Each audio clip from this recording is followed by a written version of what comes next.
anatomía y fisiología del aparato reproductor, y el segundo es amenorrea, ¿ya? Bueno, anatomía en realidad es un recordar, porque ya han venido estudiándolo en cátedras pasadas, pero vamos a recordar de todas maneras, ¿no? Recordemos que la pelvis femenina está dividida en una pelvis ósea y una pelvis blanda, ¿no? La pelvis ósea es básicamente pues, la conformación de los dos huesos ilíacos con lo que es el sacro, ¿no? Y esto forma pues, la cavidad o la estructura pélvica, ¿no? En esta cavidad es donde se encuentran los principales órganos del aparato reproductor femenino, ¿no? ¿Por qué es importante? No solo por el punto ginecológico, sino es de mayor importancia, al menos la cavidad pélvica, en el punto obstétrico, ¿no? La salida del bebito a través del canal pélvico se da gracias a lo que es la formación y la interacción del hueso, de la cavidad ósea y la cavidad blanda, ¿no? Recordemos que la cavidad empieza de la sínfisis de pubis, la parte superior, hacia el promontorio, también conocida como pelvis verdadera, y la pelvis falsa es aquella que compromete las alas del hueso ilíaco, ¿no? Entonces la pelvis verdadera es aquella pelvis donde están los órganos pélvicos y sobre todo el principal canal que tiene que atravesar el bebé para poder nacer, ¿no? Gracias a la curvatura normal del sacro tenemos una curva, que es la curva de Carus, que es la curva que va a permitir los movimientos del bebé y todo lo que es los movimientos del canal de parto. Recuerden que la curva de Carus debe ser de unos 110 grados, ¿no? Entonces aquí vemos la composición que gracias a la línea terminal, o también llamada línea iliopectínea, podemos conformar como pelvis mayor, aquella que compromete las alas, y la pelvis menor o pelvis verdadera, que es donde están los órganos pélvicos, ¿no? La línea iliopectínea o línea terminal se extiende desde el promontorio hasta el hueso púbico, comprometiendo lo que es tanto promontorio, ale sacro, línea innominada, cresta pectina y cresta púbica, ¿no? Y es el principal reparo anatómico para dividir la pelvis menor de la pelvis mayor, ¿ya? Recordemos también los estrechos. La cavidad pélvica tiene dos estrechos importantes: el estrecho pélvico superior, que va del ala del promontorio hacia la parte superior de la sínfisis de pubis, y el estrecho pélvico inferior, que va del hueso del coxis hacia la porción inferior de la sínfisis de pubis, ¿no?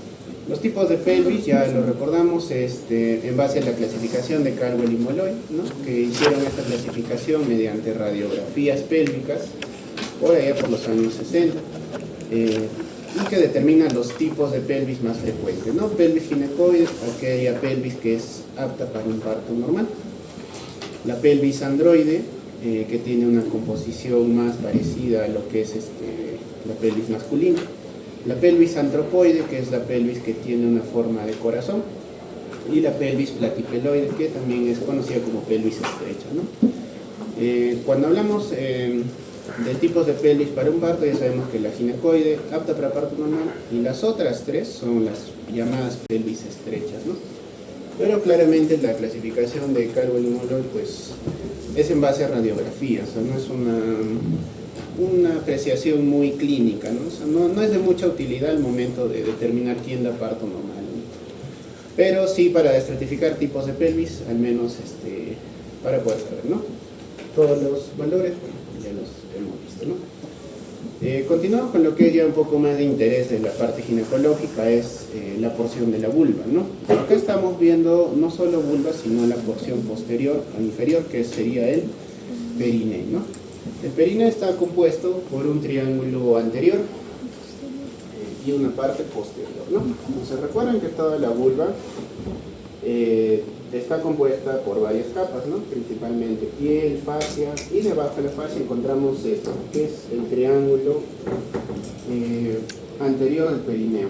¿Por quién está compuesto? Por los músculos vulvocavernosos, transverso superficial del perineo, y el músculo isquiocavernoso, ¿no? ¿Por qué es importante? Porque estas son la principal zona donde existen desgarros gracias a los partos. Las episiotomías que se hacen involucran el triángulo anterior del perineo. Otra importancia es cuando se forman hematomas, producto de traumatismos, producto de bartolinitis, también lo que es vemos acá como la glándula de Bartolino está involucrada en lo que es el bulbo vestibular. El bulbo vestibular son los pilares que forman el clítoris, ¿no? Similares a lo que tiene el varón como pilares del glande, ¿no? Entonces, vemos que en la porción final están las glándulas de Bartolino, que también tienen una función importante en la mujer, que suele ser la lubricación, ¿no? Entonces, a nivel perineal vemos problemas como bartolinitis, vemos desgarros, vemos hematomas, y ya lesiones posteriores al parto que suelen comprometer la parte del perineo posterior, ¿no? El perineo posterior está compuesto principalmente por el esfínter y los músculos elevadores del ano, ¿no?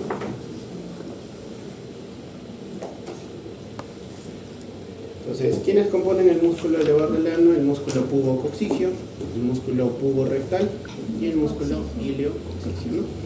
También podemos ver dentro de la parte muscular del perineo que es importante el complejo esfínter urogenital estriado, ¿no? Recordemos que la porción vulvar no solo compromete la abertura vaginal, sino también la salida de la uretra, ¿no? Entonces, cuando hay debilidad de este esfínter uretral, llámese complejo esfínter urogenital estriado, es que se produce principalmente la incontinencia urinaria de esfuerzo, ¿sí? La incontinencia de esfuerzo es por alteración funcional del esfínter urogenital estriado, a diferencia de la incontinencia de urgencia, que tiene otra fisiopatología diferente a la debilidad del músculo pélvico, ¿no? Entonces, incontinencia urinaria de esfuerzo por el esfínter urogenital. Aquí vemos lo que es el triángulo posterior del perineo, compuesto por la fosa isquiorrectal, el conducto anal, el esfínter anal y los músculos puborectal, así como los nervios pudendos y vasos pudendos internos, ¿no? La porción de la inervación nerviosa de toda la zona perineal está principalmente a cargo de lo que es los nervios dorsales del clítoris, nervios perineales y el nervio rectal inferior para la parte posterior del perineo. Lo que es la irrigación anterior sí va en base principalmente a las arterias rectales superiores, media inferiores y las arterias anales y hemorroidales para la parte perineal posterior, ¿ya? Y todos estos nervios, tanto dorsales del clítoris, perineales y rectales inferiores, son ramas del nervio pudendo interno, que es el principal nervio que inerva toda la región perineal y se encarga de la sensibilidad, ¿ya? Nervio pudendo. Cuando ya hablamos de la parte anatómica externa, tenemos que dividir el órgano reproductor en órganos externos y órganos internos, ¿no? Los órganos externos están compuestos por la vulva. En esta zona tenemos el monte de Venus, que tiene el vello púbico, los labios mayores, los labios menores, el clítoris, el meato urinario, las glándulas de Skene, que son aquellas glándulas parauretrales que están acá, tenemos dos puntos pequeños, las glándulas de Bartolino, que son, como hemos visto, que son las que terminan en el vestíbulo, que son estos dos pequeños, hacia la parte del labio menor, el himen o introito, que es la entrada de la vagina, y la región perineal, que viene a ser lo que hemos visto, tanto muscular como nervioso, ¿no? Entonces, vamos a ir viendo uno por uno.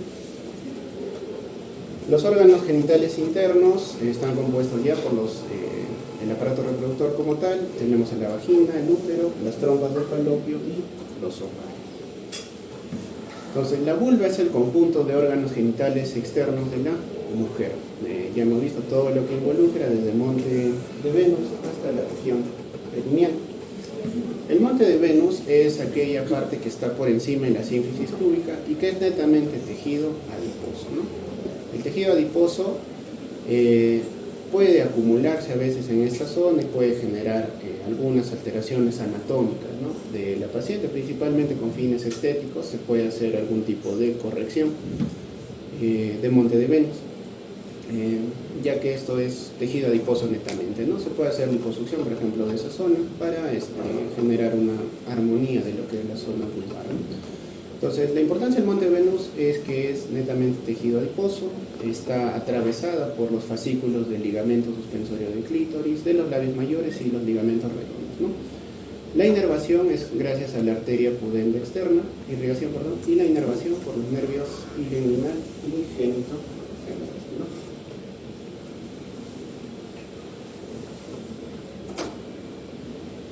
Los labios mayores son aquellos repliegues cutáneos que miden 7-8 centímetros. A veces se equivocan cuando ven a la paciente. Estos son los labios menores, ¿ya? O sea, lo que se mueve, es móvil prácticamente, labio menor. Los mayores son las protuberancias que van por fuera de los labios menores. Entonces, es algo muy frecuente equivocarse, pero los labios mayores no son estos los que son móviles, sino son los externos, ¿ya? Está compuesto principalmente también por tejido adiposo, fibras musculares lisas y tejido elástico, ¿no? La irrigación está a cargo de lo que es la arteria pudenda externa y la pudenda interna en la parte perineal inferior, el drenaje linfático también gracias a los labios de la ingle. Y algo importante con respecto a los labios mayores es que en esta parte está la inserción del ligamento redondo, ¿ya? Entonces, el útero está sostenido por varios ligamentos, ¿no? Uno de los principales que van en la parte anterior se llama ligamento redondo. Inicia en la cara anterior del útero, y ¿dónde termina y dónde se filtra el útero? En los labios mayores, ¿ya? Entonces, esa es una de las principales importancias del labio mayor, que sirve como fijación de... Aquí vemos parte de lo que es la vulva. Vemos que debajo de la piel tenemos la fascia de Scarpa, que llega hasta el monte de Venus, procedente de toda la pared abdominal. Y cuando ya pasa lo que es el monte de Venus, se convierte en fascia de Coles, ¿ya? La fascia de Coles es aquella fascia que está por debajo de la piel del perineo y la vulva. La importancia acá es que conozcan las líneas de Hart. Las líneas de Hart son aquellas líneas que dividen el epitelio de los labios menores. El labio menor, gracias a la línea, su porción externa tiene un epitelio estratificado, escamoso estratificado, y la parte inferior, o interna, perdón, tiene un epitelio cilíndrico, ¿ya? Entonces, el labio menor es la única estructura dentro de todo lo que es la vulva que tiene dos epitelios. ¿Y cuáles se divide? Esa división es gracias a la línea de Hart, ¿ya? Y eso es de importancia para que para las correcciones también de los labios menores. Entonces, estos son los labios menores, son estos repliegues cutáneos, suelen medir entre 3 y 5 centímetros de largo a 1 a 1,5 centímetros de ancho, ¿no? Es principalmente tejido conjuntivo y fibras elásticas. No hay grasa, no hay músculo en esta zona, tampoco hay glándulas, es netamente tejido conjuntivo, ¿ya? Y el drenaje y la inervación es la misma que los labios mayores. Entonces, el espacio entre estos dos labios es también conocido como vestíbulo. El vestíbulo es esta región triangular entre los labios menores, el clítoris y el meato urinario, ¿ya? ¿A qué denominamos introito? Es a la entrada, este orificio. Todo esto se llama introito vaginal, que es la entrada, y la porción inferior del introito está compuesta por el himen, ¿no? Que es un tabique membranoso. El himen siempre está íntegro en mujeres que no han tenido todavía vida sexual, y tenemos restos de himen o un himen perforado en aquellas pacientes que ya han tenido vida sexual, ¿no? Principalmente de importancia a nivel legal.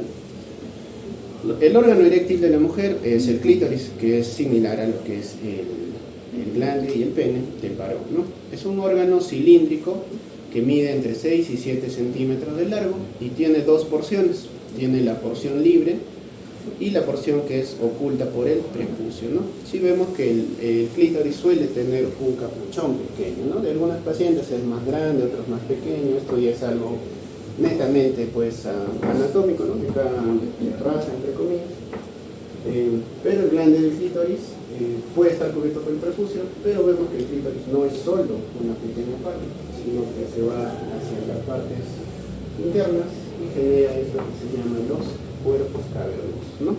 Los cuerpos cavernosos finalmente son los que generan una erección de clítoris, así que sí hay pacientes que tienen movimiento de clítoris durante un orgasmo, ¿no? Entonces, el clítoris es similar a lo que es el órgano masculino eréctil, ya que también tiene cuerpos cavernosos, ¿ya? Las arterias que van a irrigar el clítoris son las arterias pudendas internas, ¿no? Sus ramas cavernosas y sus ramas dorsales. Principal función del clítoris es sexual, ¿no? Se encarga principalmente del placer y del orgasmo sexual. Y los bulbos del vestíbulo son estas dos estructuras, son masas alargadas también de tejido eréctil que parecieran pues dos testículos, pero van a ser la base de cuerpo cavernoso, ¿ya? Entonces todo eso es la estructura o el órgano eréctil femenino, ¿no? Que es a cargo del clítoris. Glándulas que tienen, aparte de lo que es la vulva, las glándulas de Skene, que son las parouretrales, y las glándulas de Bartolini, que son aquellas que se encuentran dentro del labio. Entonces, definitivamente las que más se suelen obstruir son las glándulas de Bartolini, más que las de Skene, y la podemos ver así, como un quiste de Bartolini, un absceso de Bartolini, ¿no? Principal función de las dos es secretar moco, lubricación del introito vaginal y de la vulva.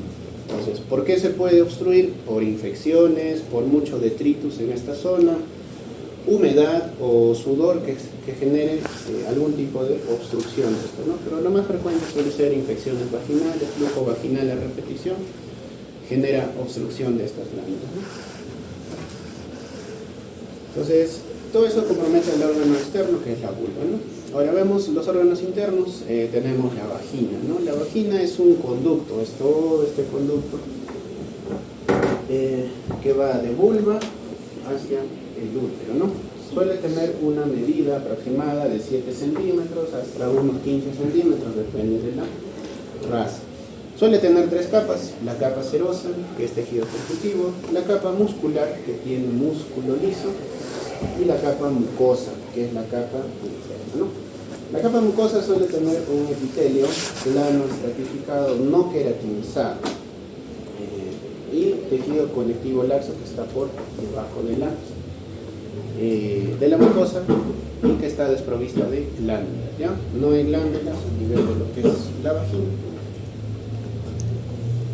Hacia la parte anterior, la vagina tiene una relación anatómica con lo que es la vejiga, hacia la parte apical con el útero y el fondo del saco. Parte posterior, porción rectal, son sus relaciones anatómicas, ¿no? ¿Para qué me sirve esto? Gracias a que esto es de mucha importancia en casos de prolapso, ¿no? La vagina es el conducto a través del cual sale un órgano pélvico, que puede ser uretra, puede ser vejiga, puede ser útero, puede ser cúpula vaginal, puede ser recto, depende de qué, ya que es un conducto, ¿no? Es un conducto virtual. Importancia con la vagina en esta imagen es cómo está fija, ¿no? Cómo se fija la vagina. Gracias al ligamento cardinal, ¿qué es este de acá? Se llama ligamento cardinal o ligamento de McEnroe, ¿no? Es el ligamento perineal más importante que sostiene el piso pélvico, ¿no? No solo abarca vagina, abarca uréteres, abarca útero. Entonces es el principal ligamento de sostén del piso pélvico, el ligamento cardinal, ¿no? Vemos como acá está el útero. Esto es un corte sagital, coronal, perdón, de la paciente, y vemos que la vagina es fija, ¿no? Solo es un conducto. También en esta imagen podemos ver parte de lo que es su relación con los músculos obturador interno, los músculos transversos superficiales, lo que es el elevador del ano también, pero principalmente la irrigación anatómica y sobre todo cómo está fijo, ¿no? Se llama ligamento cardinal o ligamento de McEnroe. Funciones de la vagina: es un conducto excretorio, ¿no? A través del conducto sale la regla, salen secreciones, órgano de copulación, conducto del parto, y también tiene una función protectora de los órganos internos gracias a su acidez, ¿no? La acidez vaginal, el pH vaginal suele ser entre 4.5 a 5, ¿no? Y eso genera pues un ambiente en el que no debería haber infección, ¿no? Irrigación de la vagina, la parte superior es gracias a las arterias uterinas, la parte media inferior es gracias a la arteria rectangular. Vemos acá útero. A nivel del istmo uterino llega esta arteria, que es la arteria uterina, que es rama de la arteria ilíaca interna. Entonces viene la uterina y genera dos ramas, una rama superior para el útero y una rama inferior para el cuello uterino y para la porción superior de la vagina, ¿ya? También viene la arteria vaginal, que también es rama de la ilíaca, y la porción inferior tenemos la irrigación gracias a las arterias rectales. Entonces la irrigación de la vagina no es gracias a una sola arteria, sino a tres. Otro órgano dentro de lo que es el aparato reproductor, el más importante a nivel gestacional es el útero, ¿no? Es un órgano en forma de pera, es un órgano hueco de unos 7-8 centímetros y se localiza en la parte profunda de la pelvis, ¿no? Principalmente está en una posición anteverso flexa, ¿no? ¿Qué suele decir? Que siempre tiene que estar descansando sobre la vejiga en esta posición anteversa y flexionada. El 70% de mujeres suelen tener esa posición. El resto suele ser retroverso flexa, que van hacia la parte posterior, ¿no? Aquellas mujeres que tienen retroversión son aquellas que suelen tener principales problemas como dolores menstruales, ¿no? Pues tienen más riesgo de endometriosis, la posición de la retroversión. Pero aún así retroverso pueden embarazarse, pueden dar parto. Las relaciones son hacia la parte anterior vejiga, posterior recto, a los dos lados los uréteres y hacia abajo con la vagina, ¿no? Tiene tres partes anatómicas el útero. La parte superior, que es todo esto, se llama cuerpo uterino. La parte más estrecha o angosta se llama istmo uterino y la parte inferior se llama cuello uterino o cervix, ¿no? Entonces, son las tres partes del útero, principalmente las más relevantes. Suelen ser, a nivel del istmo, está insertándose lo que es su principal relación con las arterias uterinas y la relación con los uréteres. La porción donde está más cerca al útero es a nivel del istmo.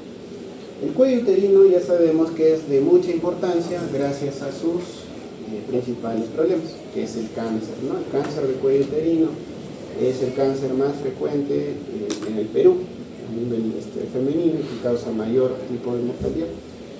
Pero las porciones del cuello uterino son dos, ¿no? Tenemos un ectocervix, que es la parte externa del cuello, endocervix, que es la parte interna del cuello. Entre estas dos tenemos una zona que se llama unión escamocolunar, que es lo que vemos aquí. ¿Por qué es importante? Porque la porción externa del cuello uterino, el ectocervix, tiene el mismo epitelio que la vagina. ¿Qué epitelio tenía la vagina? Epitelio escamoso, estratificado, no queratinizado, ¿no? Es un epitelio escamoso. Y la porción interna del endocervix tiene el mismo epitelio que el endometrio. Es un epitelio cilíndrico, ¿ya? Cilíndrico granular. Entonces, esta parte que está en constante cambio se llama unión escamocolunar. Es la unión, es la parte donde se une el epitelio escamoso no queratinizado con el epitelio cilíndrico en el endocervix. Como acá hay una zona de confluencia, es en esa zona donde se presenta principalmente cáncer de cuello uterino, displasias de cuello uterino, que son las lesiones precancerígenas, y las infecciones por virus del papiloma, ¿ya? La unión escamocolunar es el ambiente perfecto para el BPH para que genere cáncer. Entonces, en esta zona es la famosa zona de transformación, y es ahí donde suelen iniciar la mayor cantidad de tipos de cáncer de cuello uterino, ¿ya? Por la diferencia de los las paredes del útero tienen tres capas: el endometrio, que es la porción interna, el miometrio, que es la parte media muscular, y el perimetrio, o que es la capa serosa, ¿no? Entonces, serosa, músculo y la porción endometrial, que es la parte glandular y funcional de las mujeres, ¿no? El endometrio suele tener dos capas, la capa basal y la capa funcional. La capa basal es aquella capa que está en contacto con el miometrio y es la capa que va a permanecer siempre, todos los meses, todos los años, está la capa basal. Pero la capa funcional, esta es la capa que cambia mes a mes durante cada ciclo menstrual. Esta es la porción que se descama y una vez que se descama es lo que conocen como menstruación o como regla. Pero la capa basal no suele cambiar ni alterarse. Esta capa es de importancia porque cuando tenemos problemas de la capa basal, por ejemplo, legrados uterinos, algún tipo de procedimiento que me dañe la capa basal, ya estoy dañando toda la estructura, no solo basal, sino también la funcional de la paciente.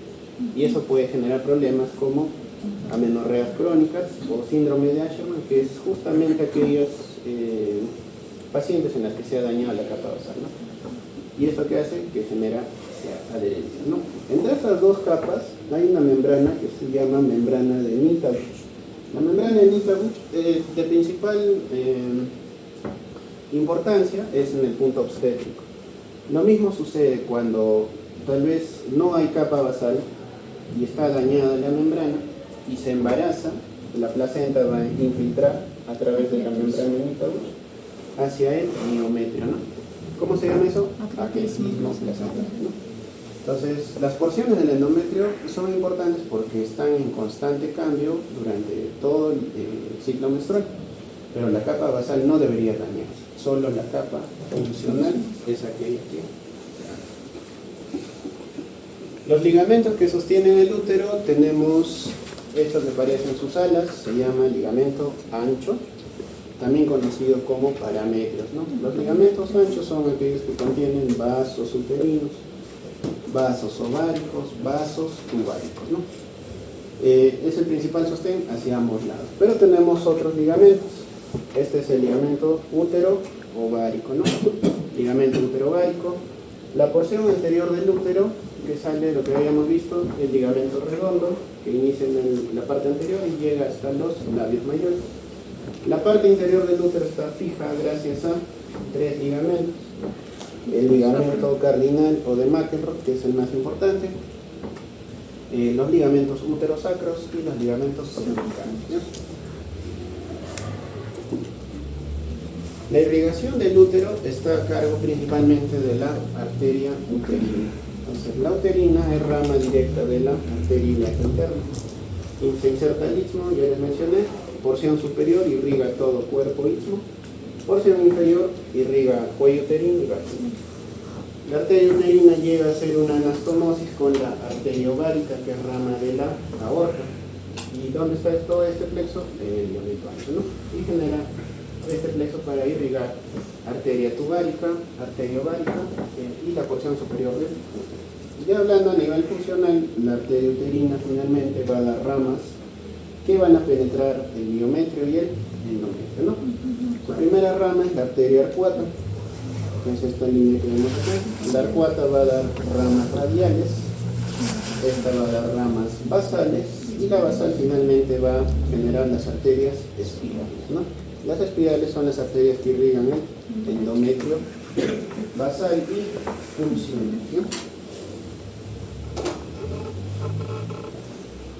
Suele tener una medida de 6 a 8 centímetros en nulíparas, personas que nunca tienen hijitos, y hasta 10 centímetros en multíparas, ¿no? Esta imagen más nos ayuda a saber cuál es la relación anatómica del uréter, ¿no? Hay un nivel del istmo, está llegando lo que es la arteria uterina, y por debajo y 2 centímetros hacia atrás ponemos el uréter. Es de más importancia cuando hacemos cirugías, ¿no? Entonces esta es una zona que hay que tener mucho cuidado. El istmo uterino, ya que podemos dañar ureter en este tipo de cirugías, las histerectomías, ¿no? Las trompas de Falopio son los dos conductos que están a ambos lados de los cuernos uterinos. Principal función, transportar al ovocito, y es en esta zona donde se produce la fecundación, ¿no? Tienen entre 10 a 12 centímetros. y se dirigen de afuera hacia adelante. Porciones de la trompa, tenemos 4 porciones. Tenemos el infundíbulo, que es la porción más distal cerca de las fibras. Tenemos la ampolla, que es la porción más grande. El istmo, una de las porciones más estrechas. Y la porción intersticial o intramural, que es la parte ya interna de la trompa, que pertenece al útero, ¿no? Entonces, 4 porciones. ¿Dónde se produce el embarazo? En la ampolla, ¿no? La fecundación. ¿Dónde se produce la fecundación? En la ampolla. Entonces, es lógico también que en la ampolla se presenten más frecuentes los casos de embarazos ectópicos, ¿no? El ectópico también principalmente en la porción de la ampolla, ¿no? Tiene varias capas, tenemos la capa mucosa, la capa muscular y la capa serosa, que es el peritoneo, ¿no? Su epitelio suele ser cilíndrico ciliado, ¿no? Los cilios son los que transportan el ovocito hasta que se produzca la fecundación, o si no, hasta el útero, para generar ya la regla, ¿no? La irrigación de la trompa está gracias a la arteria tubárica interna, que es rama del uterino, y la tubárica externa, que es rama de la arteria ovárica, ¿ya? Sabemos claramente cómo de la arteria aorta nace esta, que es la arteria ovárica, llega el infundíbulo pélvico y da su rama ovárica y su rama ovárica. Y como las arterias ilíaca interna, da la arteria uterina, llega a la parte ilíaca, sube, y este plexo irriga también lo que es la arteria, irriga también lo que es la trompa, ¿no? Arteria tubárica interna. Los ovarios son los órganos reproductivos, son dos, a ambos lados producen los ovocitos, ¿no? El ovocito es pues el principal gameto para poder formar un embarazo y la fecundación, ¿no? Tiene 2 capas, la médula, que es la parte interna donde están los vasos sanguíneos, los nervios, y la capa externa, que es la corteza. La corteza es donde están los folículos, donde están los gametos. Principalmente tiene epitelio cúbico simple en la porción superficial o porción externa o porción de la corteza, ¿ya? Y la túnica albuginea es la parte que está entre el epitelio y la parte medular, ¿no? Que es una capa de tejido conectivo. El ovario se sostiene por el ligamento ancho, por el ligamento uterovárico y por el ligamento suspensorio, que se llama infundíbulo pélvico. La arteria ovárica irriga el ovario, claramente es rama directa de la aorta, por eso es de vital importancia cuando uno hace una cirugía de ovario que se ligue bien, ya que esto es circulación central. Lo que cambia en el ovario es el drenaje, ¿no? El drenaje venoso del ovario derecho va directo a la vena cava inferior, pero el drenaje venoso del ovario izquierdo va directo a la vena renal izquierda, ¿no? Entonces, esa es una alteración anatómica de lo que es el drenaje venoso del ovario. Con respecto a la mama, son 2 glándulas que están a nivel pectoral, sobre el tórax. Una mide entre 10 a 11 centímetros de altura y de ancho entre 12 a 13 centímetros, ¿no? Puede tener variaciones, fuera de la lactancia pesa hasta 200 gramos y durante la lactancia hasta 400, 500 gramos, ¿no? La porción de la mama está compuesta por el lobulillo. El lobulillo es la unidad funcional de la mama, ¿no? Los lobulillos tienen el lacino, que es la parte donde se produce la leche, el conductillo del lacino y el conducto terminal, que va a llegar hasta los senos galactófanos. Todo eso atraviesa conductos, en el seno se acumula la leche y va saliendo y se llega. Cuando hablamos ya histológicamente de lo que es las glándulas mamarias, esta es la unidad funcional, que es la cinta. Vemos que en esta porción se forma lo que es la leche, pero tiene fibras musculares que están entrelazadas. Entonces, aquí es donde se involucran 2 hormonas. Las hormonas de la prolactina estimulan este epitelio para producir leche, pero no la eyectan.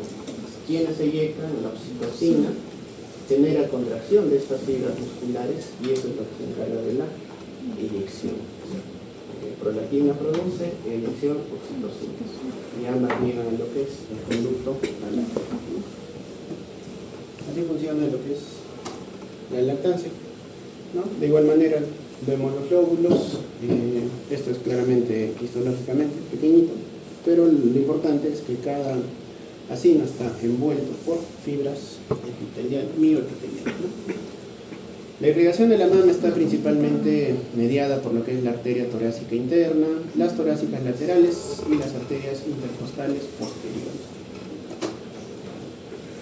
Los grupos axilares, el primer grupo es el pectoral, el segundo es el subescapular, lateral, central, apical y los interpectorales, ¿no? De importancia también cuando hablemos de cáncer. Entonces, existen niveles al momento de hablar de los grupos axilares. El nivel 1 es el nivel que se encuentra entre la piel y el borde ínfero externo del pectoral menor. El 2 es cuando los ganglios están por debajo del pectoral y el 3 es entre el borde superior interno del pectoral menor y el lugar donde la vena axilar desaparece por debajo del músculo sucral. Bueno, eso es un recordar de lo que es la anatomía. Ahora vemos netamente lo que es fisiología, ¿no?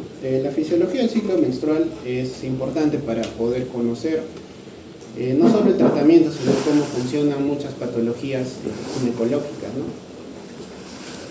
Y tenemos que ver varias partes. Una de ellas es el eje hipotálamo hipoficiario, ¿no? Recordemos que el eje está involucrado directamente hacia el ovario con lo que es sistemas de retroalimentación positiva y negativa. Entonces, en resumen, lo que hace el hipotálamo es producir esta hormona que se llama GnRH, que es la hormona liberadora de gonadotropinas, ¿no?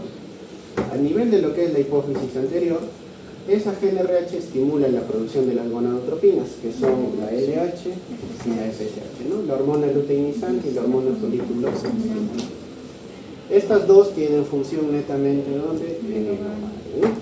¿A qué punto? A nivel de lo que es el ovocito. Los folículos, la capa interna, que es la granulosa, es la que es más estimulada por la FSH, y la capa externa, que es la feca, por la LH, ¿no? ¿Con qué finalidad? Que el ovario empieza a producir estrógeno y progesterona, ¿no? Cuando ya hay una suficiente producción de estrógeno, el ovario envía señales directas a lo que es la hipófisis para disminuir la producción de estas hormonas. De igual manera con los niveles de progesterona, ¿no?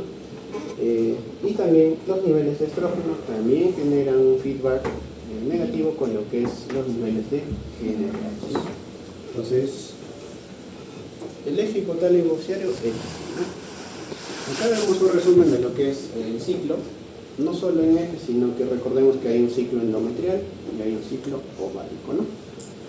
Lo que sucede con un ciclo menstrual es que contamos 28 días y contamos como el primer día del ciclo menstrual, el primer día que viene la menstruación. El primer día de la regla inicia un ciclo menstrual y a partir de ahí contamos 14 días y aproximadamente el día 14 se produce la ovulación, la expulsión del ovocito.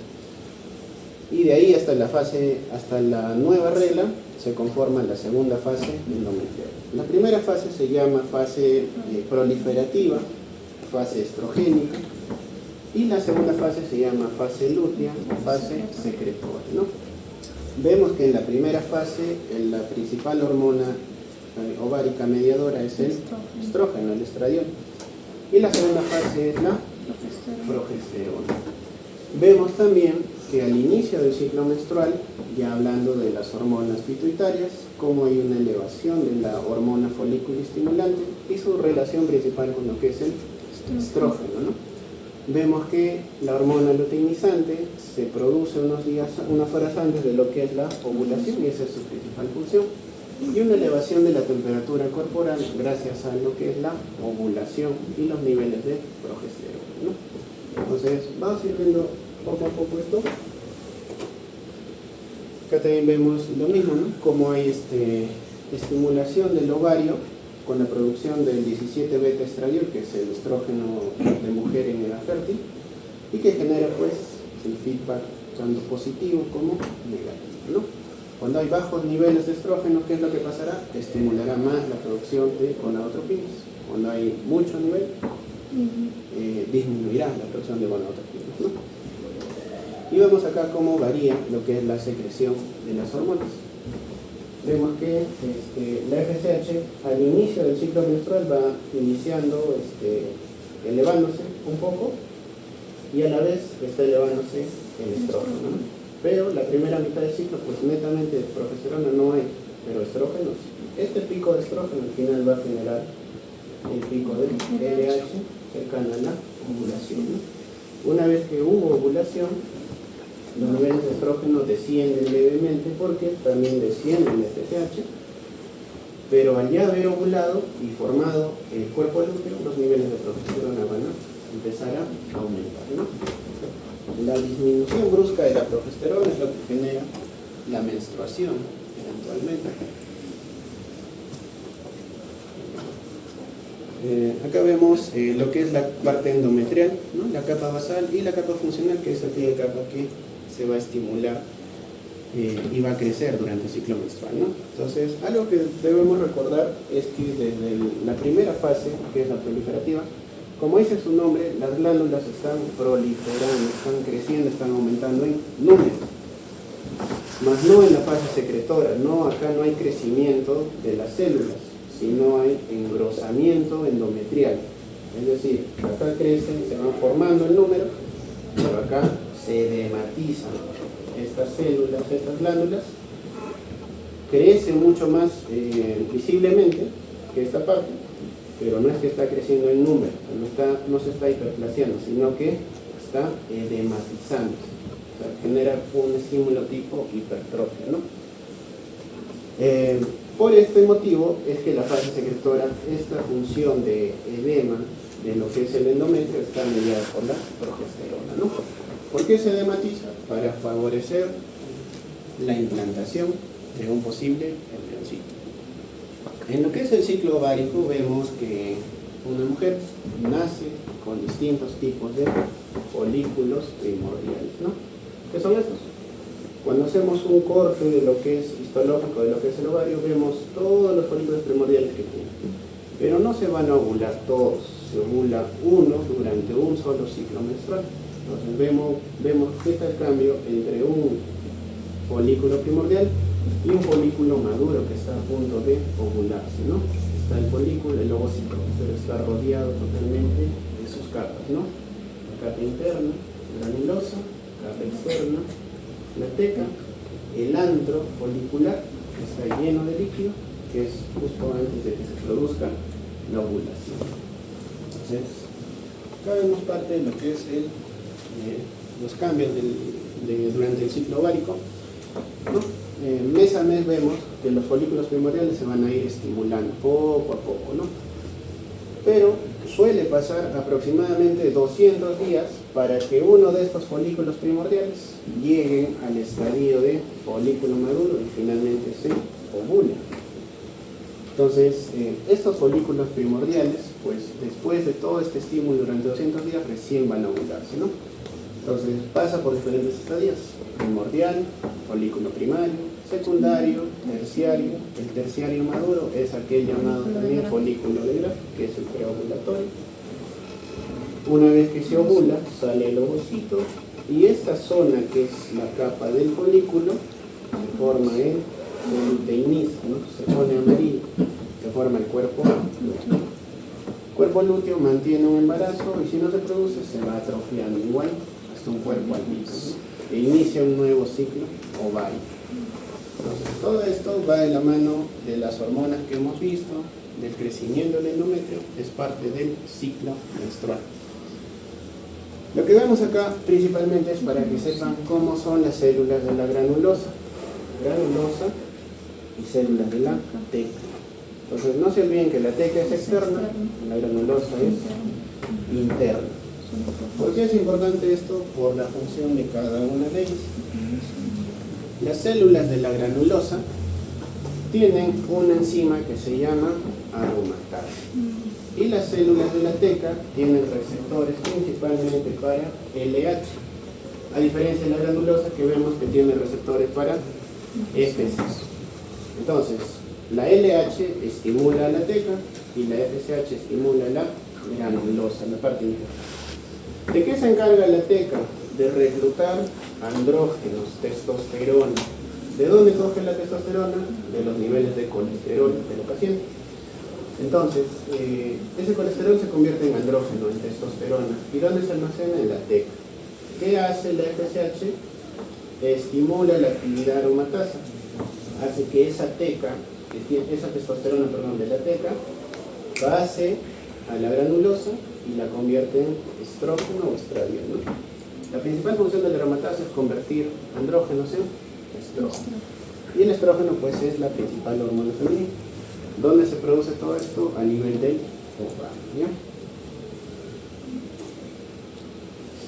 Acá vemos como un feto, mujercita, puede llegar a tener hasta 7 millones de óvulos durante la vida fetal, pero al momento de nacer aproximadamente tiene entre 1 y 2 millones.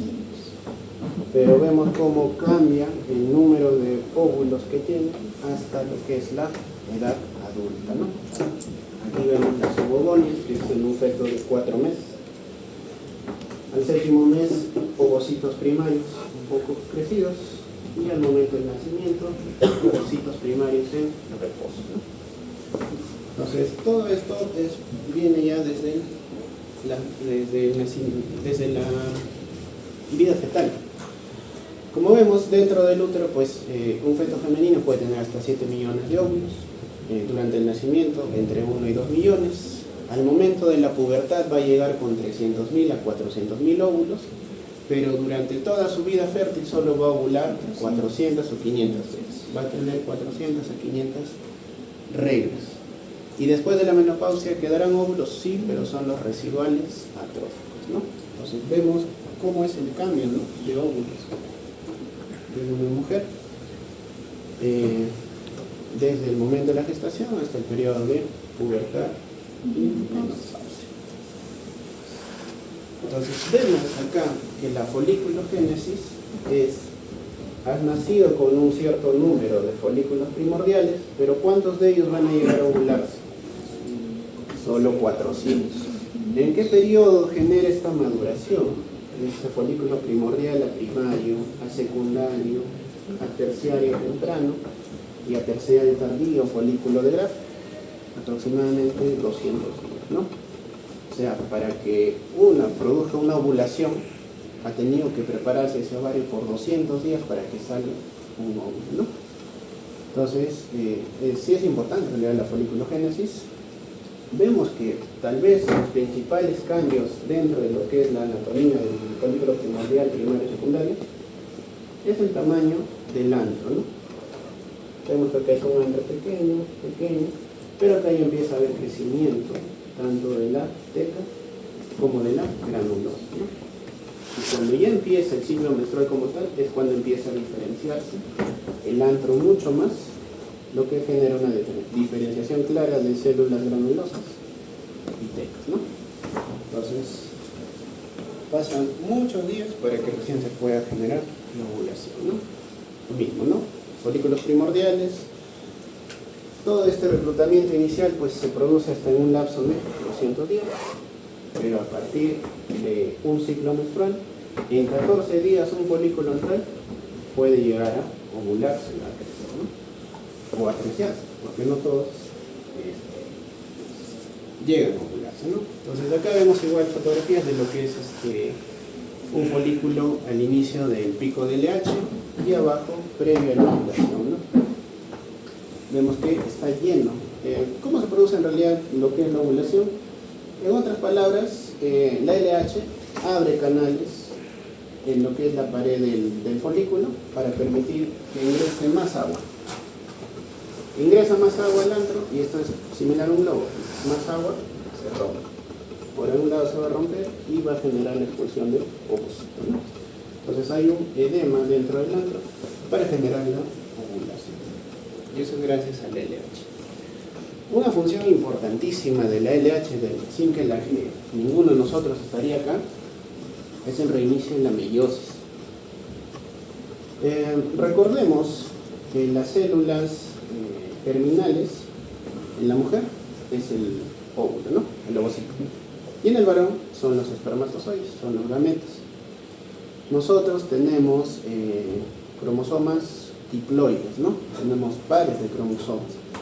Pero un óvulo y un espermatozoide son haploides, no son pares, son una sola cadena de cromosomas, pero que al juntarse generan un gameto o un cigoto diploide, o sea, con pares de cromosomas.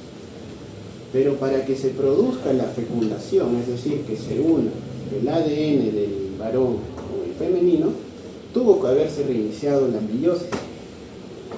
Todos los óvulos están en un reposo meiótico en profase 1. Recuerden que hay dos meiosis, si se acuerdan de lo que era embriología.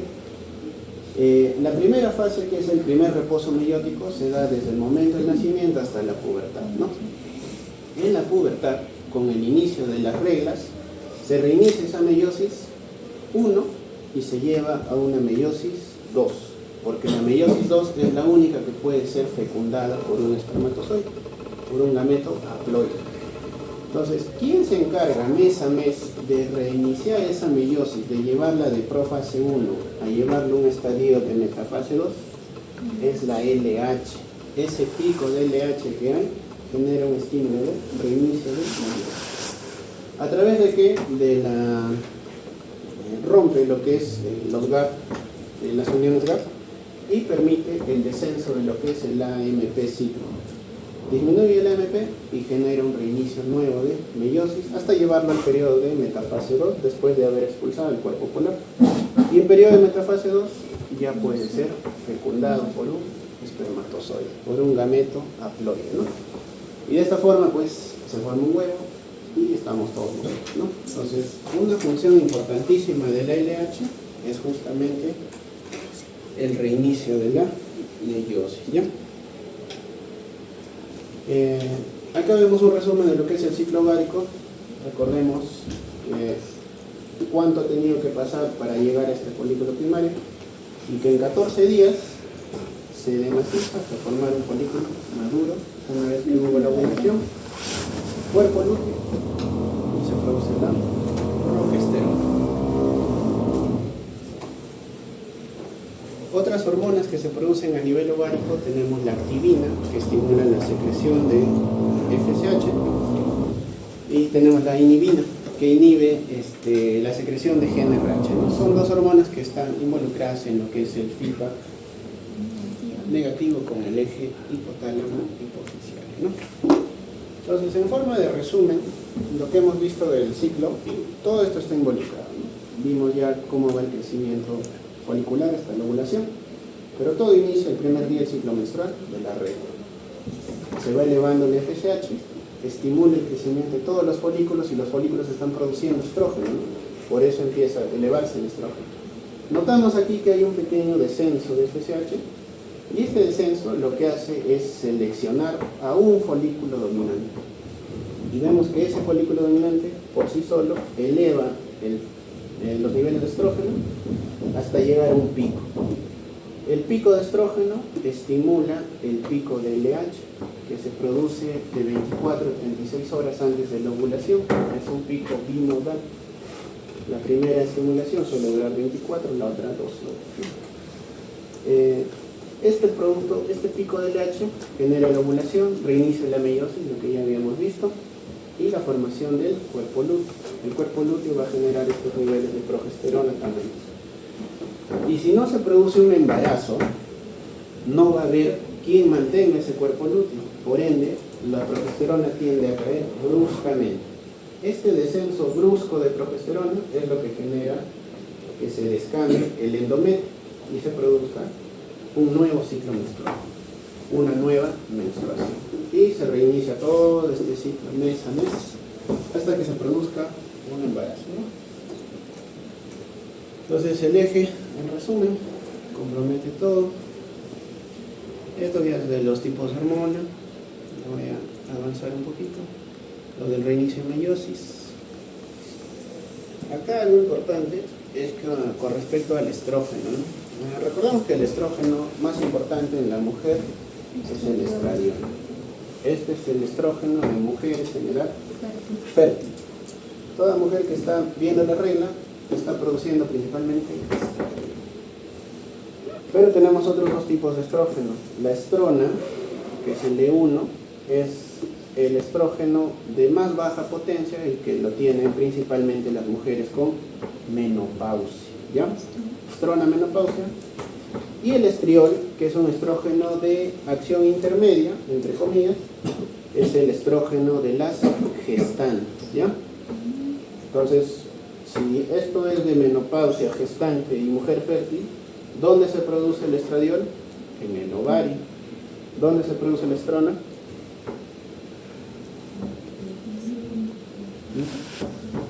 Tejido adiposo y glándulas suprarrenales. ¿Y dónde se produce el estriol si es de gestante? En la placenta, ¿no? Entonces, estriol es diferente a estradiol. Todos esos gráficos que hemos visto es de 17 beta estradiol, que es el estrógeno más potente, el estrógeno de mujeres en la mujer. Los andrógenos en la mujer también están presentes y el más abundante es la testosterona, ¿eh? Testosterona. La progesterona tiene funciones principalmente progestacionales, ¿no? Pro embarazo, como preparar las mamas para la lactancia. Es por eso que algunas mujeres después de ovular sienten incomodidad con las mamas. Deprimir la excitabilidad de las fibras musculares, no hay relajación del músculo liso, por ende baja la presión arterial, suele bajar lo que es aumenta la temperatura, ¿no?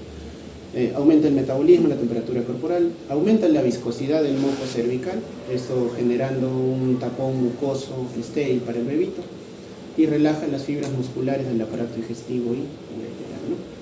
Entonces, como la progesterona se produce en la segunda fase, es por eso que después de la ovulación también se ve moco filante, aumenta la temperatura corporal. Y esto algunas personas lo han utilizado como métodos naturales, ¿no? El método de Billings, por ejemplo, es un método en el que se evalúa qué tan filante es el moco cervical después de la ovulación, para saber si estás en días fértiles o no, ¿no? Lo mismo que la temperatura, ¿no? Te puedes tomar la temperatura corporal y si notas un ascenso es porque has ovulado, que estás en días fértiles. Entonces, son métodos que todo viene de lo que es el ciclo menstrual, ¿no? Funciones del estrógeno, ya vimos de la progesterona, se encarga principalmente de los caracteres sexuales femeninos, ¿no? Distribución de la grasa genital, aumenta el tamaño del útero, moco cervical también, proliferación de los conductos galactóforos, crecimiento de los huesos largos, la mineralización ósea, también es importante el estrógeno para evitar lo que es la osteoporosis. Es vasodilatador y reduce los niveles de LDL y aumenta los de HDL, ¿no? ¿Alguna pregunta? ¿Qué es anatomía?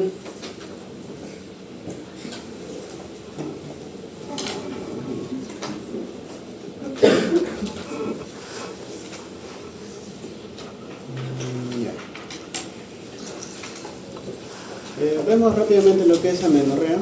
No hay preguntas, ¿no?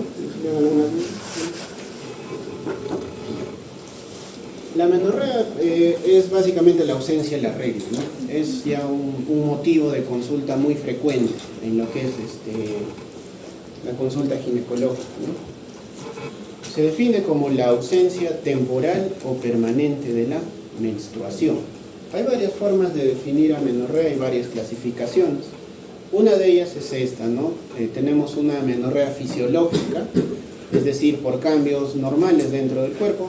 Amenorrea primaria, que es aquella paciente que nunca ha visto la regla, y la amenorrea secundaria, que es aquella paciente que veía la regla de forma normal y de pronto se fue, ¿no? Amenorrea secundaria. Causas de amenorrea fisiológica: las niñas, ¿no? Las niñas no ven la regla, no están enfermas, pero es un tipo de amenorrea fisiológica porque está madurando su eje hormonal. Otra causa de amenorrea fisiológica: el embarazo, ¿no? Las mujeres embarazadas no ven la regla, pero no están enfermas, es algo normal. La lactancia, ¿no? Producto de la lactancia se inhiben ciertas hormonas que generan que no se vea la regla. Y lo último sería la menopausia, ¿no? Las mujeres en menopausia tampoco ven la regla, pero eso es por agotamiento folicular, no es por un problema, es algo fisiológico, es una etapa de la vida, ¿no? Existen otros tipos de clasificación de lo que es amenorrea. Una de ellas es la de Espero, que nos habla netamente de compartimentos, ¿no? Si hay un problema en lo que es canal genital o útero, es compartimento 1 o amenorrea tipo 1, si es de ovario tipo 2, de hipófisis tipo 3, o si es central, hipotalámica tipo 4, ¿no? Otra clasificación de la Sociedad Española de Ginecología, tanto clínica, lo que habíamos visto, topográfica, dependiendo de dónde está el problema, o endocrina, si es un problema de las gonadotropinas, de prolactina o netamente de estrógeno. La clasificación de la Sociedad Americana de Medicina Reproductiva nos habla de 6, si es un defecto anatómico, si es hipogonadismo, si es por causa hipotalámica, por causa hipoficiaria, desórdenes endocrinos o multifactoriales, ¿no? Entonces, acá están todas las causas, pero vamos a ir viendo algunas de las más importantes. La clasificación de la Sociedad Española de Fertilidad: amenorrea central si es un problema hipotalámico, hipoficiario o de hiperprolactinemia, ¿no? Amenorrea gonadal si el problema está en el ovario, ¿no? Fallo ovárico por menopausia precoz podría ser, o síndrome de ovario poliquístico o alguna endocrinopatía, o amenorrea genital, ¿no? Si el problema es de útero o de vagina. Entonces, esta tal vez es una de las que más utilizamos para diferenciar los tipos de amenorrea, ¿no?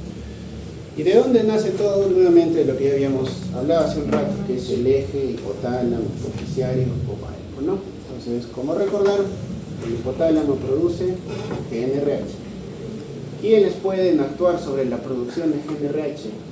Opioides, noradrenalina o dopamina.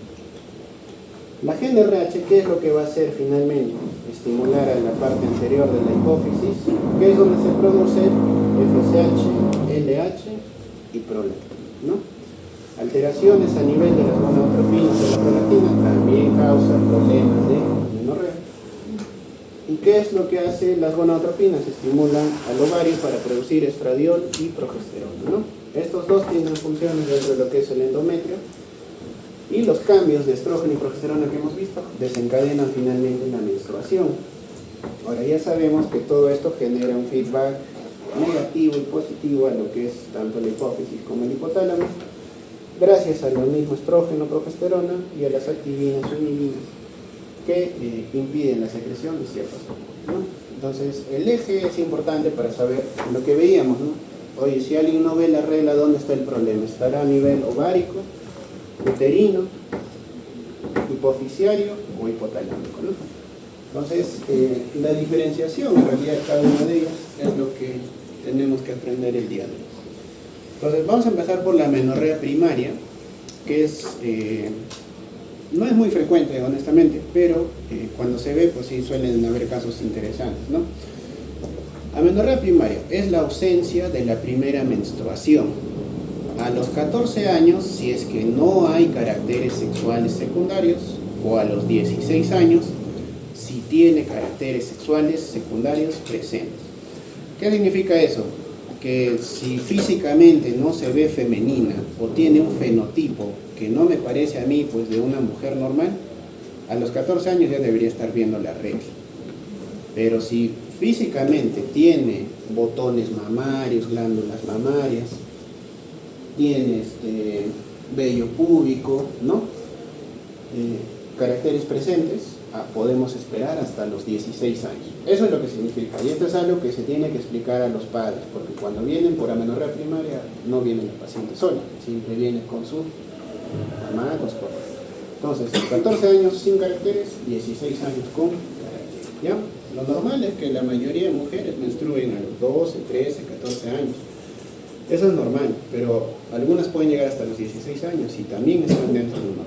Pero si ya superamos este periodo, ya hacemos el diagnóstico de amenorrea primaria. Y ya tengo que buscar qué problema puede haber.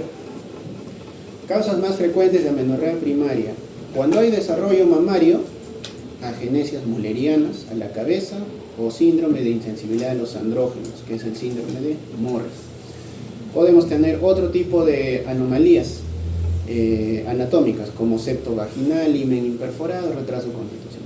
Sin desarrollo de mamas ya tenemos las disgenesias gonadales, y en este caso la FSH suele elevarse, ¿no?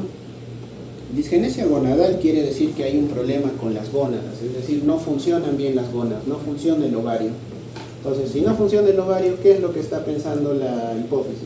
Voy a estimular más ese ovario, por eso es que el FSH se eleva. Problemas, síndrome de Turner, ¿no? Síndrome de Swyer también está acá, como disgenesias gonadales puras. Y sin desarrollo mamario, pero con la FSH baja, esto ya es un problema a nivel central. No es las gónadas, sino está fallando algo a nivel del cerebro. Retraso constitucional, prolactinomas, el síndrome de Calma, que se asocia a anosmia, otras alteraciones del sistema nervioso central, estrés, pérdida de peso, anorexia, síndrome ovario poliquístico o hiperplasia adrenal congénita.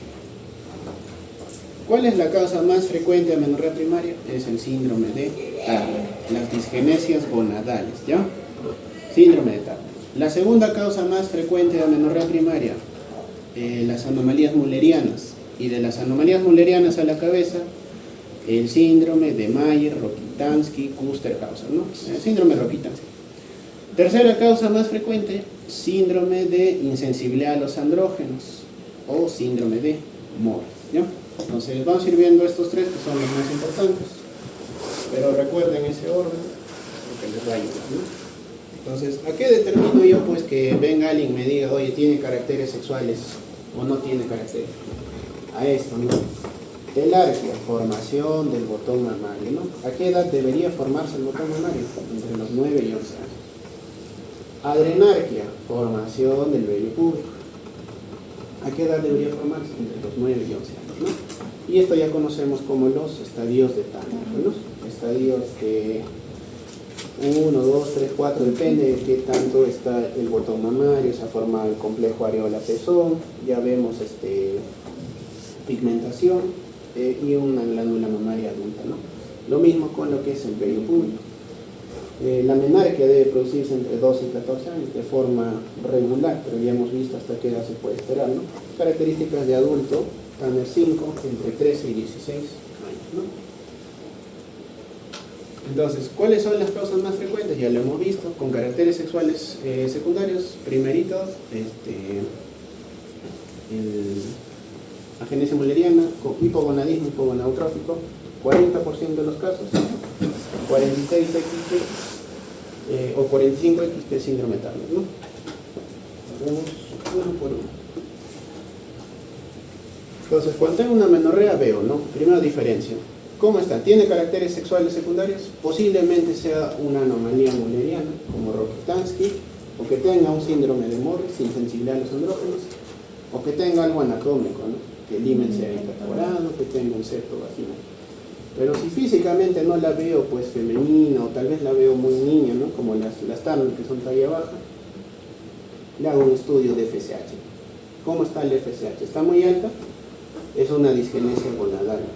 Si es un Turner o es un Swyer, que es la pura, esto es 46XX, 45X, ¿con qué lo diagnostico? Cariotipo, ¿no? Le tengo que hacer un estudio de cariotipo. Si físicamente no la veo muy femenina y el FSH está baja, el problema es en la cabeza, es central. Tengo que buscar prolactinoma, síndrome de Calma, un problema en el sistema nervioso central, SOP, que también bueno, es frecuente, que no siempre en casos de amenorrea primaria, pero eso es lo que tengo que ver. Cuando tengo una paciente con amenorrea, como les dije, vean dónde está el problema. Si quiero saber si es de hipotálamo, ¿qué le tendría que hacer? ¿Qué dosar? Si quiero saber si es de hipófisis, el FSH. Si quiero saber si es de ovario, estrógeno, ¿no? Y si quiero saber si es un problema genético, cario. Otro algoritmo, también amenorrea primaria. Los algoritmos me parece que de toda la clase tal vez es lo más importante. Cuando les llega una paciente, ¿qué es lo que tienen que hacer? No van a llegar a un diagnóstico de inicio, tienen que pedir examen. Entonces, primero, ¿no? Alguien que no ve la regla a los 14 años o a los 16, ¿tiene caracteres o no? No tiene. Hipogonadismo, hipogonadotrópico. ¿Qué es esto? Disgenesia gonadal. ¿Cómo va a estar su FSH? Baja. Pues si la FSH está alta, el problema es en los ovarios, disgenesia gonadal. A la cabeza, Turner. ¿Cómo lo diagnostico? Cariotipo. 46XX, síndrome de Swyer, también con cariotipo. Agenesia gonadal, no tiene gónadas, no tiene ovarios, por eso no ve la regla. Pero si físicamente es femenina, le hago una ecografía. ¿Tiene útero? Sí. Tengo que descartar problemas de obstrucción de canal vaginal, himen imperforado o un septo vaginal. Le hago la ecografía y no encuentro el útero. ¿Cómo se llama eso? Agenesia mulleriana o síndrome Rokitansky, si es que es femenina en un cariotipo. Pero si su cariotipo, o sea, se ve físicamente femenina, pero no tiene útero, le hago un cariotipo y me sale cariotipo masculino, insensibilidad a los andrógenos, ¿no? Su cuerpo no tiene receptores para estrógeno, solo tiene para lo que es andrógenos. Por ese motivo, físicamente se ve femenina, pero es varón, sino que su cuerpo no expresa la testosterona, ¿no? Entonces vamos a ver. Pero recuerden lo que son los algoritmos. Entonces, una anomalía frecuente, himen imperforado, ¿no? Vemos el himen que está cerrado. Y esto va a generar que como un septo acá transverso, ¿no? La paciente sí produce reglas, pero la regla se acumula acá. Entonces, esa regla acumulada, ¿cómo se llama? Hematocolpos, cuando está acumulada en la vagina. Hematometra, si se acumula en el útero. Hematosalpinx, si está acumulada en la trompa, ¿no? Entonces, el himen imperforado tiene una característica clínica, que es paciente con amenorrea primaria, dolor cíclico intenso y una tumoración o un bulto, una masa a nivel genital. Si tienes esas tres, tienes que pensar en himen imperforado. Dolor cíclico, amenorrea y tumoración o masa a nivel pélvico-vaginal, ¿no? ¿Qué es esa tumoración? Es toda la sangre que se está acumulando, pues, hematocolpos. ¿Qué es el síndrome Rokitansky? Es una agenesia mulleriana, ¿no? Las agenesias mullerianas son problemas en la formación embriológica de los conductos mesonéfricos, ¿no? ¿Qué son los conductos de Müller? Que justamente van a terminar de formar parte del riñón, los uréteres y los órganos genitales femeninos, entre ellos pues, el útero, ¿no? Si la agenesia es parcial o es total, ahí va a haber ya los distintos cambios con respecto a lo que es el útero, que vamos a ver ahora. Pero puede ser que haya una alteración en los 2/3 superiores de vagina, en el útero, en la trompa, en el seno urogenital, que es el tercio distal de vagina. Muy raro, pero lo más frecuente es a nivel de estos tres, que son los conductos de Müller. Entonces, la prevalencia del síndrome Rokitansky suele ser del 5 al 10%, y es principalmente pacientes que no tienen útero ni tercio superior de vagina. Entonces, una agenesia mulleriana, como les dije, es que los conductos no se formen totalmente y me pueda formar todo este espectro de lesiones. Agenesias, ¿no? Total de útero, ¿no? Útero que no existe, pero existe trompas. Útero solo, pero sin trompas, una agenesia tubárica, ¿no? Agenesia vaginal, agenesia cervical, no tiene cuello uterino. Entonces, depende de qué tipo de lesión es lo que me puede dar. Luego tengo las agenesias parciales, ¿no? El útero unicornio, tiene una porción de útero, pero la otra no, un solo cuerpo, ¿no? Y esto ya puede ser comunicante, no comunicante, de una sola cavidad, simple. El útero didelfo, que sí es frecuente. ¿Cuál es la característica del didelfo?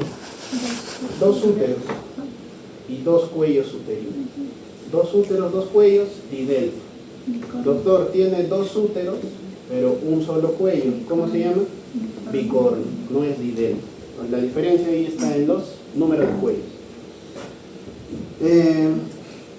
Lo que es los septos, el útero septado, puede ser un septo completo o un septo parcial, ¿no? El útero arcuato es el famoso cavidad en corazón, ¿no? También es parte de una agenesia parcial. No suelen generar síntomas, en realidad. Todos estos casos de parciales, los pacientes suelen ver la regla de forma normal. Pero los casos de agenesia en la cabeza, en el síndrome Rokitansky, ¿qué es lo que estamos viendo el día de hoy? Sí se asocia a amenorrea primaria, ¿no? Entonces, la alteración de las agenesias mullerianas no solo comprometen útero, también pueden comprometer malformaciones renales, como agenesia renal, riñón pélvico, riñón en herradura, hidronefrosis o duplicación del urétero. Entonces, el síndrome Rokitansky tiene una incidencia de 1 en 5.000 nacidas vivas y su principal característica es la agenesia de útero y tercio superior de vagina. ¿Qué es lo que podemos ver con algunas de ellas? Externamente la vulva se ve bien, pero no puedo ver una fosa vaginal, no veo una vagina. ¿Qué es lo que es esta fosita? El tercio externo. Pero recuerden que los conductos de Müller forman los 2 tercios superiores, útero y trompa. Por fuera se ve bien, pero por dentro tal vez no tiene útero. Entonces, hay varios aspectos de lo que es el síndrome Rokitansky, pero el más frecuente suele ser el que tiene vagina, pero no tiene útero, ¿no? Y esto es lo que vemos acá. Esta es una imagen laparoscópica de una paciente con amenorrea primaria. Ligamento útero-sacro, ligamento útero-sacro. ¿A dónde llega? A ningún lado. No hay útero. Pero tiene ovario izquierdo, ovario derecho, ¿no? Pero tampoco hay trompa. ¿Nota, no? No hay útero, pero 2 ovarios. ¿Cómo se llama eso? Síndrome de Rokitansky. Rokitansky, Mayer, Bustehaus. La agenesia mülleriana más frecuente que se asocia a amenorrea. Entonces, la pregunta es, si tiene ovarios, ¿tendrá algún problema hormonal? No, porque su cuerpo va a producir estrógeno de forma normal. ¿Cómo se verá ella anatómicamente? Normal. Físicamente normal, porque su cuerpo está produciendo estrógeno. Pero no tiene útero. ¿Cuál sería el principal problema de esta mujer? La fertilidad. Bueno, claro, viene alguien, te consulta, tal vez nunca ha visto la regla y ni le ha importado, pero viene y tiene relaciones de forma normal. No tiene útero, no se embaraza, no tiene es una agenesia mülleriana, ¿no? Opciones para ella, en el punto de vista de fertilidad, útero subrogado, ¿no? Tiene óvulos, ¿no? Se puede aspirar los óvulos y ya fertilizados, pues que alguien más le lleve el embarazo, útero subrogado. Pero no necesitan terapia hormonal porque suelen tener ovario, ¿no? El diagnóstico lo pueden hacer por ecografía bien hecha o una resonancia magnética, ¿no? Que les va a identificar si tiene o no tiene útero. Tiene una sensibilidad, especificidad del 100% la resonancia, ¿no? El tratamiento, bueno, es multidisciplinario, dependiendo de qué tan afectado está. Ya sabemos que fertilidad no está afectada, ¿no? Pero vida sexual también se puede afectar. Si vemos ese caso en el que solo tiene una fosita, ¿no? O como este caso, no es una agenesia total, no tiene útero, no tiene ovario, pero vemos que la vagina también está cerrada. Tal vez no podrá ser mamá, pero va a querer tener pues una vida sexual normal, ¿no? Entonces se tiene que hacer una plastía de vagina, ¿no? Métodos no quirúrgicos, los dilatadores, ¿no? Se puede hacer dilatación activa o pasiva con estos dilatadores. Se suelen utilizar por 20 minutos, 3 veces al día, 6 a 12 semanas, para generar un conducto vaginal, ¿no? En caso sea pues una agenesia total, ¿no? De vagina. Pero la mayoría de ellas suelen tener un espacio vaginal. Si no funciona lo que es la dilatación, ya se hacen cirugías, ¿no? Como vulvovaginoplastías, con colágeno glúteo, por ejemplo, con un éxito en 75-80%. O la creación de una bolsa vulvovaginal, ¿no? Con parte de trasplante de recto sigmoide, ¿no? O sea, generarle como una neovagina, ¿no? Una cirugía. Claramente esto no va a generar un embarazo, pero puede aumentar puede mejorar, la calidad de vida sexual. Pero ya sabemos que ellas no tienen problemas hormonales, ¿no? Otro síndrome, ya vimos lo que es agenesia mülleriana, ahora vemos el síndrome de Morris, ¿no? El síndrome de Morris se llama insensibilidad a los andrógenos. ¿Qué significa eso? Es un sexo masculino, es un varón, pero el varón produce testosterona, la mujer también, pero claramente el varón en mayor proporción. Todas las células masculinas tienen que tener un receptor. En el caso de las mujeres, sucede igual, ¿no? ¿Qué pasa con el síndrome de Morris? La testosterona está bien, está en un nivel óptimo, o sea, está funcionando adecuadamente. Pero ¿qué sucede? Que todas las células de su cuerpo no tienen el receptor que debe recibir a la testosterona. Por ende, las células no tienen un estímulo de lo que es masculino, ¿no? O sea, físicamente deberían verse masculinas porque es un hombre, pero como sus células no expresan la testosterona, va a generar solo que el gen X forme su aspecto físico. Eso se llama síndrome de Morris. Físicamente tienen cara femenina, suelen tener mamas, cuerpo femenino, suelen ser esbeltas, altas, pero algo que las caracteriza es la ausencia del vello púbico y la ausencia del vello axilar. Eso es principalmente lo que caracteriza o diferencia de lo que es un síndrome de Morris, que también se llama pseudohermafroditismo masculino o insensibilidad a los andrógenos, ¿ya? Entonces hay ausencia de los receptores androgénicos.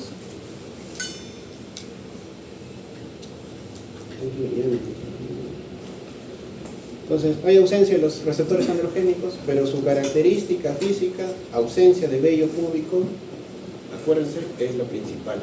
Ahora, como esta paciente sí tiene testículos, pero están internos, claramente esos testículos pueden generar gonadoblastomas o cáncer testicular, ¿no? Entonces, se ven físicamente femeninas, porque su cuerpo no codifica el receptor de andrógenos, pero su cariotipo es masculino, ¿no? 46XY, característica, ausencia de vello púbico y axilar. Como sus gónadas o testículos suelen ser internos, estos están produciendo testosterona y estradiol de forma normal. Pero ese testículo interno claramente puede hacer gonadoblastoma o cáncer testicular, ¿ya? Suelen requerir cirugía para extirparlos. Son altas, algunas tienen aspecto eunuco, brazos largos, manos y pies grandes, y las mamas suelen ser voluminosas. Su estradiol está en bajos niveles, por debajo de 30, pero el nivel de testosterona está en un nivel normal. El diagnóstico diferencial lo pueden hacer midiendo los niveles de testosterona, pero claramente lo que es el cariotipo es lo que va a mandar esa diferencia, ¿no? Porque ellas ¿tendrá útero o no tendrá útero? No tiene útero, sí es varón. Claro. Pero físicamente se ve. ¿Cómo lo diferencio de una genesia mulleriana? Cariotipo y un ecografía. Tratamiento multidisciplinario, por lo general son pacientes que han crecido como mujeres, así que ya es algún tema más psicológico, personal. Se hace la remoción gonadal para evitar el cáncer testicular y deben recibir terapia estrogénica para que continúen una vida como femenino, ¿no? Pero claramente pues, no van a tener un punto de fertilidad. Otra causa frecuente de amenorrea primaria, las disgenesias gonadales. ¿Qué quiere decir eso? Ausencia de células germinales en gónadas, o sea, no tienen ovarios, entre comillas. ¿Cuál es el principal disgenesia? El síndrome de Turner, 45XR, que es una disgenesia parcial, pero es la más frecuente, a diferencia de la disgenesia pura, que es el síndrome usual, que es un cariotipo masculino, pero que no hay producción tampoco de testosterona. Acá sí, como no hay gónadas masculinas, no produce su cuerpo testosterona, solo va a producir estrógeno en cantidades bajas, pero va a generar que no sea físicamente femenino. Por eso se llaman disgenesias gonadales. Entonces la principal disgenesia es esta, ¿no? Que es el síndrome de Turner. Discúlpame, aló, Jimena.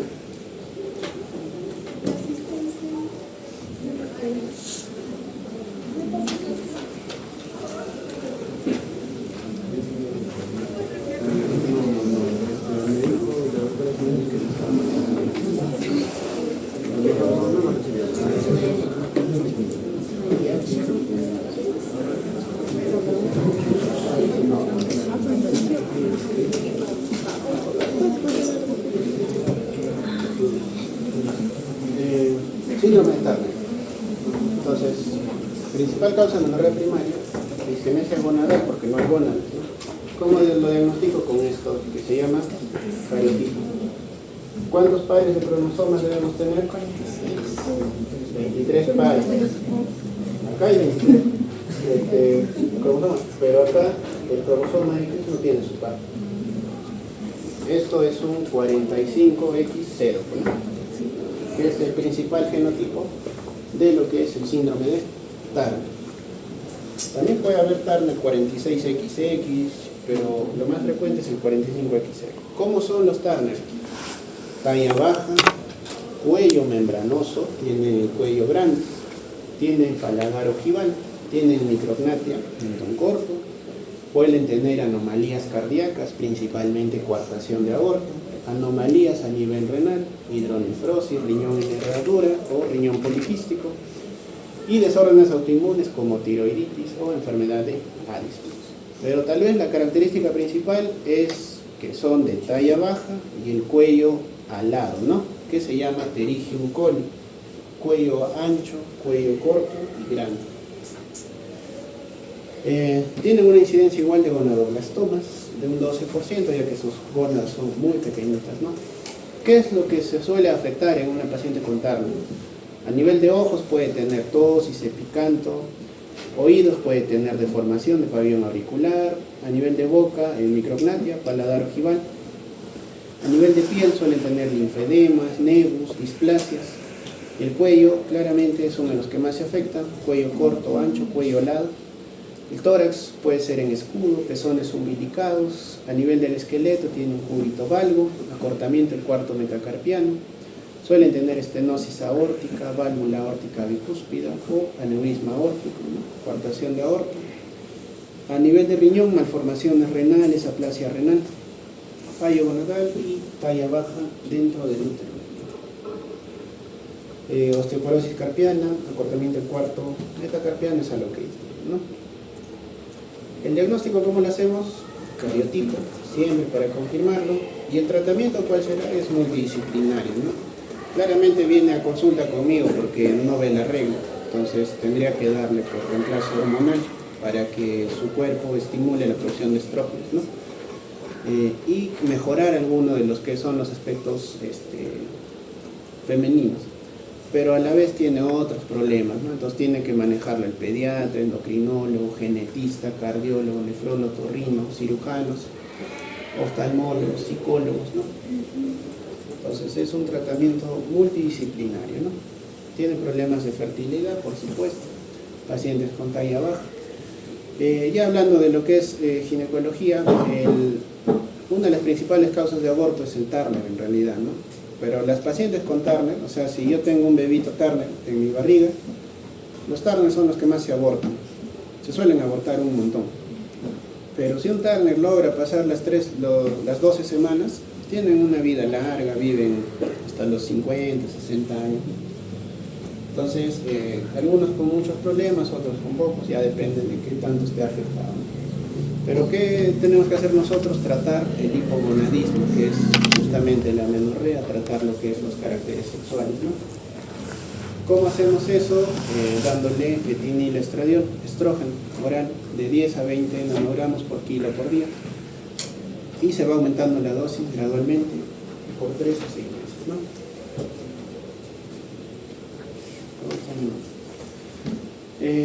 Los estrógenos, bueno, se suelen dar en la segunda fase del ciclo, cuando ya inician lo que es las reglas. Se puede continuar hasta 2 años, ¿no? Tras el inicio del tratamiento. Pero se debe llegar por lo general hasta la vida adulta dándole estrógenos, ¿no? El síndrome de Swyer es ya la disgenesia gonadal pura, ¿no? O sea, no tiene testículos porque son 46XY.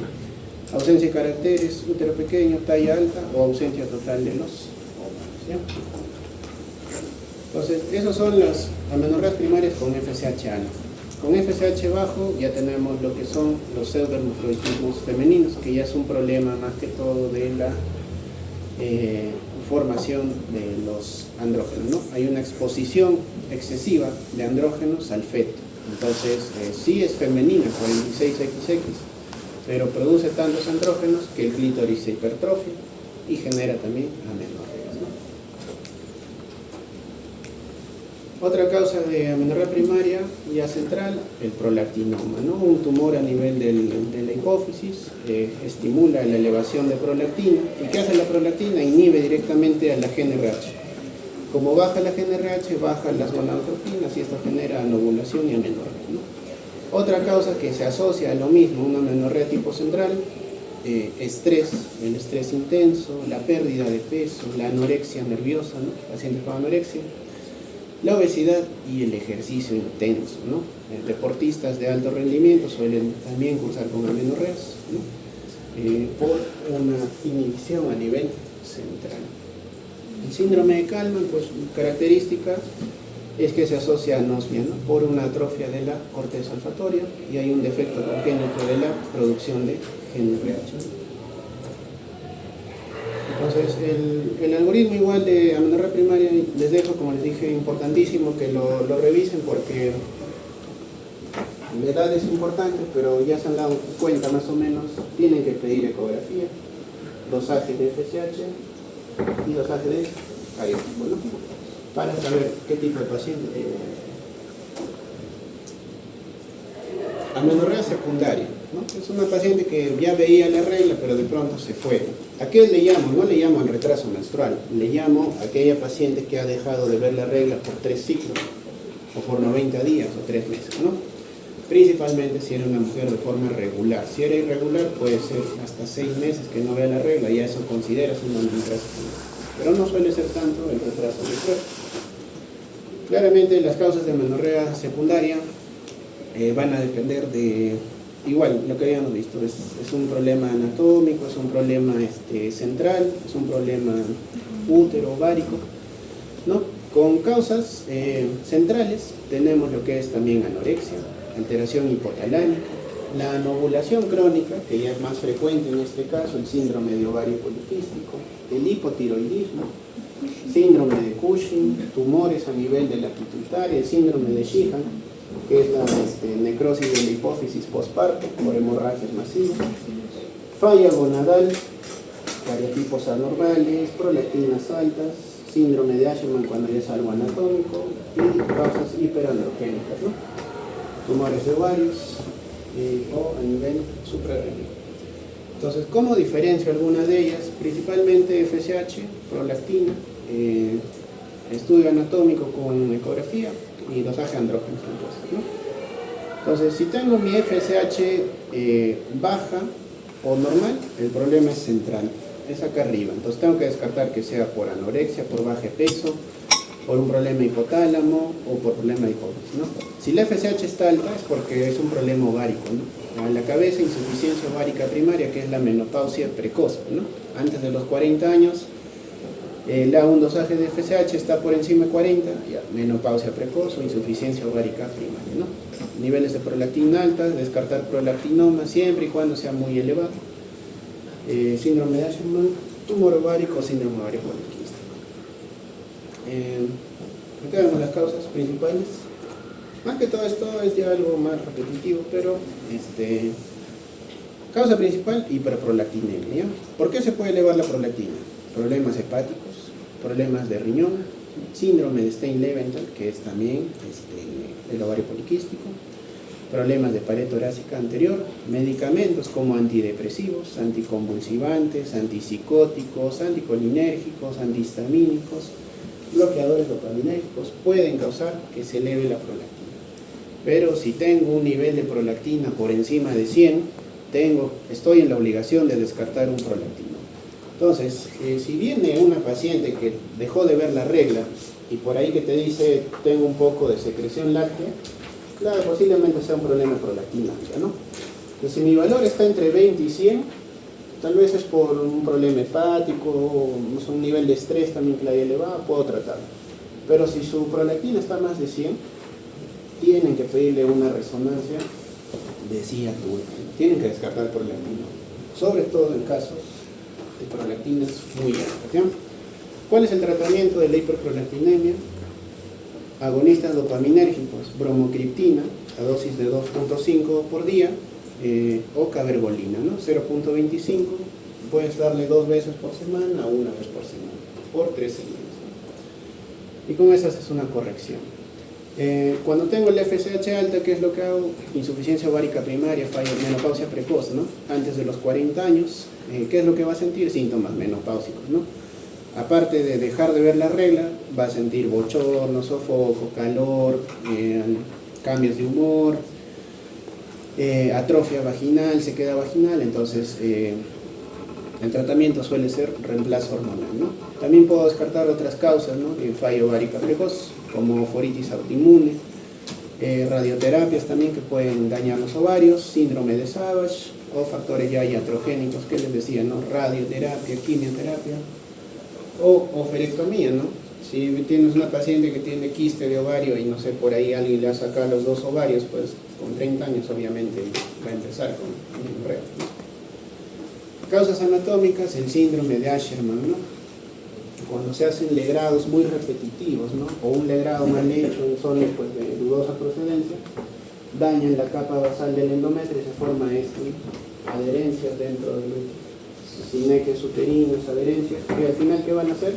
Como se dañó el endometrio basal, ya no hay ningún endometrio que se estimule, por ende no va a haber menstruación, ¿no? Síndrome de Asherman, frecuente, posterior a legrados, abortos o infecciones. Tumores de ovario y síndrome de ovario poliquístico también causa anovulación, ¿no? Principalmente, y esto genera aumento en los andrógenos. Entonces, tal vez de la menorrea secundaria esto es lo más importante, como le digo a los chicos siempre, el algoritmo, ¿no? Cuando viene una paciente por amenorrea, pues tienes que saber qué hacer. Lo primero es descartar embarazo, ¿no? Le pides una prueba de embarazo. Si es positiva, pues manejo de gestación. Pero si es negativa, tu prueba de embarazo, pídele hormonas tiroideas y prolactina, porque el hipotiroidismo y la hiperprolactinemia causa frecuente de amenorrea. Y si está alterado, prolactina alta, ya saben, cabergolina, bromocriptina y se trata, ¿no? Si está alterada la tiroides, tratamiento de hipertiroidismo, hipotiroidismo. Si estos dos están normales, hazle un test de progesterona. ¿Cómo es el test de progesterona? Le voy a dar progestágenos, ¿no? Lo más frecuente es darle acetato de medroxiprogesterona, el famoso Provera. Le damos de 5 a 10 miligramos por día por 7 días. ¿Y qué es lo que yo espero que suceda cuando la paciente consuma progesterona? Que vea la regla. Si ve la regla, eso me confirma que fue un problema de anovulación, ¿no? O sea, que era la paciente que no ovulaba. Causas de anovulación crónica, síndrome ovario poliquístico. Entonces, haciendo un test de progesterona puedes confirmar si tenías un problema de anovulación. Pero, ¿qué pasa si yo le doy la progesterona y a pesar de eso no menstrua? Ya le hago un test de estrógeno y progesterona, que es darle anticonceptivos combinados, ¿no? ¿Qué espero con los anticonceptivos combinados? Si la paciente no ve la regla cuando yo le doy píldoras por 3 meses, a pesar de eso no menstrua, ya es un problema anatómico. Síndrome de Asherman, tiene sineques, tiene adherencia, tiene algo, pero que está impidiendo que salga la menstruación. Pero si ve la regla, tengo que descartar si es un problema ovárico o si es un problema central. ¿Cómo hago? Hago un dosaje de FSH, ¿no? Si mi FSH está muy elevada, quiere decir que el problema es ovárico, ¿no? Fallo ovárica precoz, menopausia precoz, tumores a nivel de ovario. O si es muy baja la FSH, ¿qué hago? Para ver si el problema es hipotalámico o hipofisiario, le hago un test de GNRH, ¿no? Si sube la FSH, estaré frente a un problema hipotalámico, pero si la FSH no se altera, es un problema de hipófisis, ¿no? Prolactino. Entonces, es lo más frecuente, ¿no? Tienen pacientes que no ven la regla, no se olviden, prueba de embarazo, prueba de tiroides, de prolactina, y a pesar de eso no menstrua, test de progesterona, ¿no? Acá hay varias formas de hacer el test de progesterona. Claramente lo que más usamos es el Provera, 5 a 10 miligramos por día, de 7 a 10 días, y con eso debería haber la regla. Pero si no lo ven, ya saben que tienen que dar, ¿no? Estrógeno con progesterona, puede ser por 21 días o también por 3 meses. Lo mismo esquema, todo lo que tienen que hacer el dosaje. Recuerden que las causas más frecuentes son el embarazo y la anovulación crónica, que es el ovario poliquístico. ¿Bien? Chicos, ¿tienen alguna pregunta?